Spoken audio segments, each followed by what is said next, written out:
Bun găsit, dragii mei prieteni! Începând de astăzi, voi oferi o ghidare zilnică pentru voi. Voi extrage cărți din oracolul îngerilor și din tarotul mistic. Da? Fac o etalare scurtă ca și ghidaj pentru ziua în curs și astăzi pentru 25 iunie. Da, și avem spânsuratul și eremitul.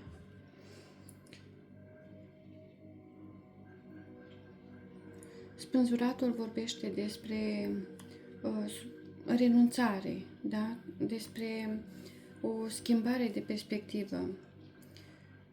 Poate că ești pus într-o poziție incomodă, dar asta pentru a vedea clar lucrurile dintr-un alt unghi.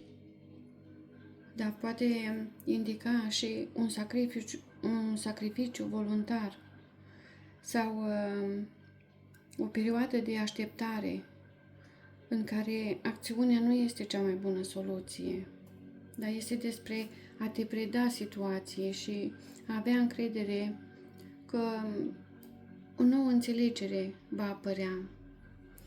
Iar eremitul reprezintă înțelepciunea, introspecția,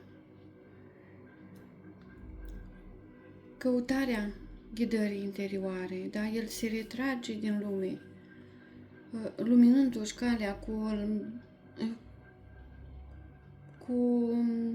o lumânare, vedem aici, simbolizând lumina interioară și cunoașterea profundă.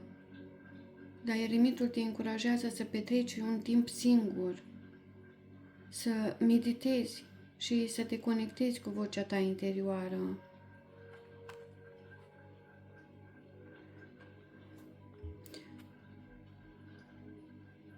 Poate că simți nevoia să te distanțezi de anumite situații, relații sau chiar de zgomotul social, da, pentru a obține claritate. Ai nevoie de timp pentru a reflecta asupra unei decizii importante. Poate una care implică un anumit tip de sacrificiu, dar și răspunsurile pe care le cauți nu se găsesc în exterior, ci înăuntrul tău. Dar este un moment foarte bun pentru meditație, pentru studiu personal, dar și chiar de un moment bun pentru autocunoaștere. Această combinație nu este despre o tristețe sau o izolare forțată, ci despre o alegere conștientă de a te retrage pentru a te regăsi.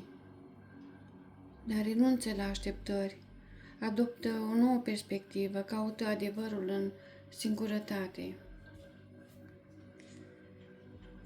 Iar mai departe vedem ce au îngerii să vă transmită pentru această zi.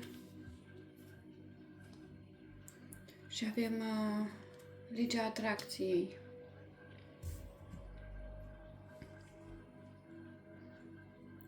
Da. Fiecare gând este o investiție care aduce beneficii imediate, așa că investește cu înțelepciune. Da, ai puterea de a-ți alege gândurile și de a le alinia cu iubirea, cu pacea și armonia. Da? La cererea dumneavoastră vă vom acorda cu plăcere energiile la frecvențe mai înalte. Și mai vedem și un alt mesaj de la oracolul îngerilor. Și aceasta spune ce îți dorești. Da? Acum ai ocazia să scrii scenariul conform adevăratelor dorințe ale inimii tale. Odată ce te hotărăști clar asupra adevăratelor tale dorințe și știi că ești pregătit și că le meriți, acestea vor veni în viața ta ca prin magie. Da, vor veni foarte repede în viața ta ca prin magie. Dragilor, eu atât am avut pentru ziua de astăzi. Vă aștept cu drag și la etalarea pentru ziua de mâine. Vă mulțumesc și vă pup. Pa, pa!